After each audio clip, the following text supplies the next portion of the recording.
Hi there everyone, my name is Korak Roy. I was looking to buy a new smartphone. After a lot of research, I came across this one, the Redmi Note 11. Let me tell you about the features. In the box, you will find the Redmi Note 11 power adapter, USB cable, SIM eject tool, warranty card, user guide, clear soft case, and a screen protector pre-applied on the phone. The first thing to notice about this gorgeous looking phone is its 6.43-inch AMOLED display. It delivers a 20:9 aspect ratio, which makes it a treat to watch movies. The display is perfect for gamers as well. Moreover, the stunning evolved design makes the phone extremely easy on the eye. It has a crystal clear 50-megapixel quad rear camera with 8-megapixel ultra-wide, 2-megapixel macro, and a portrait lens.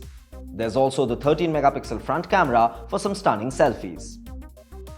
The phone boasts of a 5000 mAh large battery with a 33-watt Pro fast charger and Type-C connectivity. The phone will easily last an entire day of heavy usage. This smartphone takes its power from a robust Qualcomm Snapdragon 680 octa-core processor. It also provides up to 2.4 GHz clock speed. Additionally, the phone comes with 4GB RAM and 64GB internal storage. The ROM is expandable up to 512GB with a dedicated SD card slot. Note 11 is available in multiple color options such as Horizon Blue, Space Black, and Stardust White. The Redmi Note 11 is a power-packed smartphone with some amazing features in its price range. Give it a try yourself.